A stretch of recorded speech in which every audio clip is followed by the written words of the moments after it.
Perkenalkan, saya Miranda Ayu Rahmadini dari Universitas Sriwijaya. Saya Mira Rahmawati dari Universitas Sriwijaya. Saya Anggi Septiani dari Universitas Sriwijaya. Saya Septi Trianasari dari Universitas Lambung Mangkurat. Adapun tujuan pembelajaran yang dicapai yaitu mahasiswa mampu menguasai fondasi saintifik pada materi protein. Prosedur proyek. Pertama, carilah dan pahami materi mengenai struktur protein. Yang kedua, temukan bahan makanan yang banyak mengandung protein dan dapat dijadikan objek atau sampel dalam pembuatan proyek ini. Yang ketiga, amatilah kemudian rekam bahan objek atau sampel yang menjadi sasaran. Yang terakhir, edit video yang telah didapat dengan semenarik mungkin. Menurut Bintang tahun 2010, protein merupakan makromolekul yang terbentuk dari asam amino yang tersusun dari atom nitrogen, karbon, hidrogen, dan oksigen. Beberapa jenis asam amino mengandung sulfur yang dihubungkan oleh ikatan peptida. Dalam makhluk hidup, protein berperan sebagai pembentuk struktur sel. Berdasarkan sumbernya, protein dibagi menjadi dua, yaitu protein hewani dan protein nabati. Dikutip dari buku karangan Budianto tahun 2009. Sampel atau objek yang digunakan: 1. Telur ayam. 2. Tempe. Telur merupakan salah satu sumber protein hewani yang mana berasal dari hewan. Protein yang terdapat pada telur yaitu albumin atau putih telur. Albumin atau putih telur termasuk ke dalam protein globular, yang mana protein ini memiliki bentuk bola atau globular dan larut dalam air. Dikutip dari buku karangan Sugiono tahun 2004.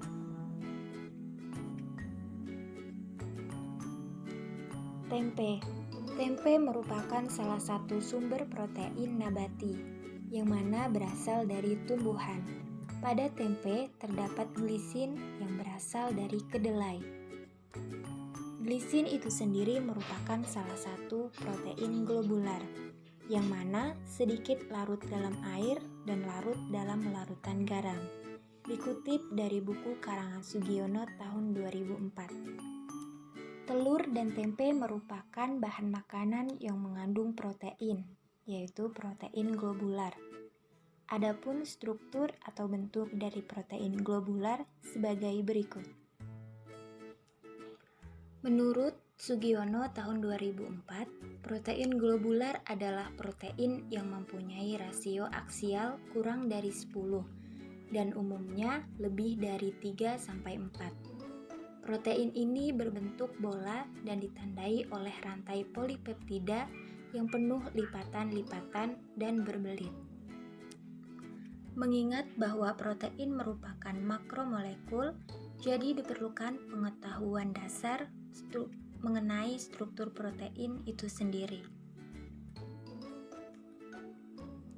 Struktur protein.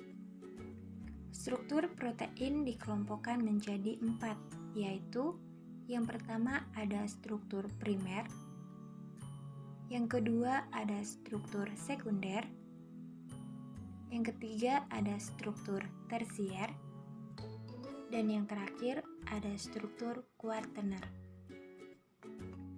Yang pertama, struktur primer. Struktur protein primer adalah urutan linear asam-asam amino pembentuk protein, yang mana merupakan protein rantai lurus yang berikatan melalui ikatan peptida secara kovalen. Karena struktur primer ini disusun oleh protein rantai lurus, maka akan diperoleh protein berbentuk sangat panjang dan pipih. Protein struktur primer jarang sekali dijumpai di alam.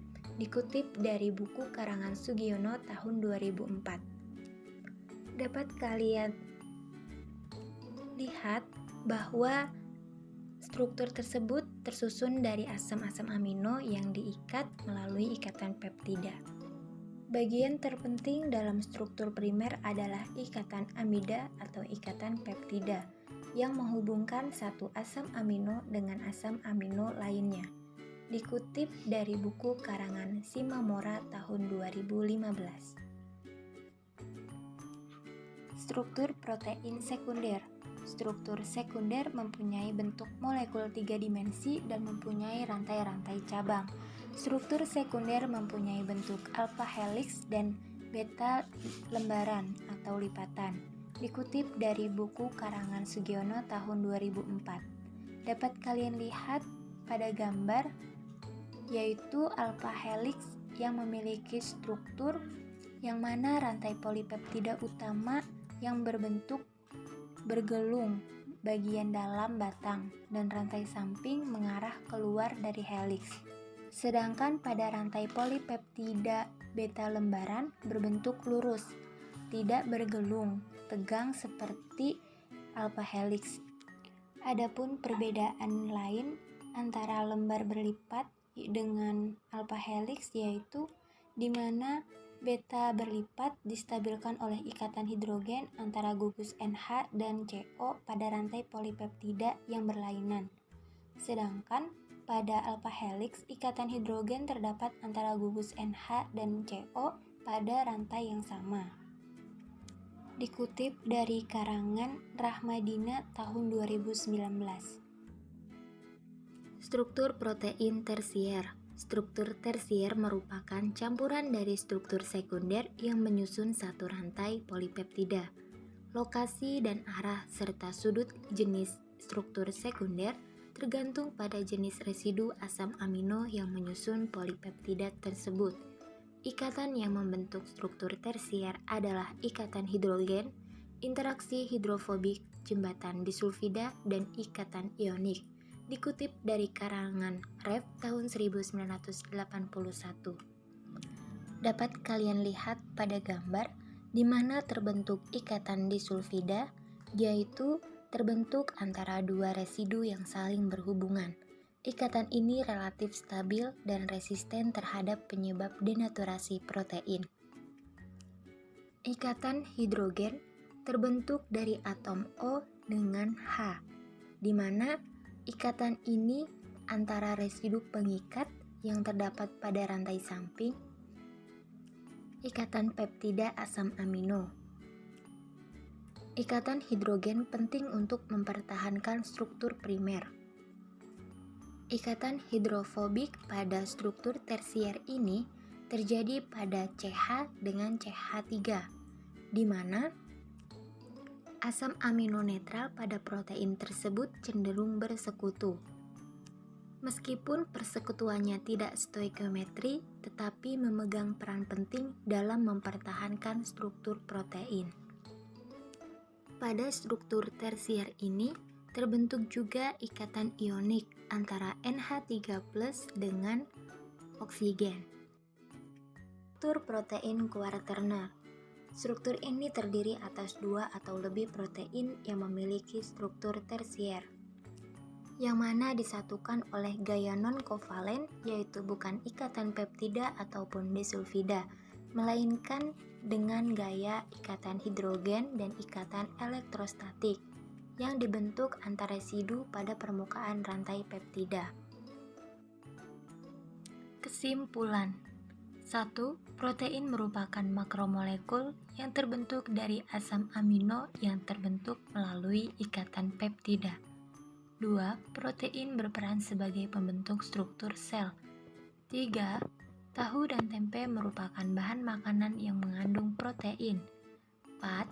Struktur protein terbagi menjadi 4 dengan tingkatan dari struktur primer, sekunder, tersier, dan terakhir kuartener.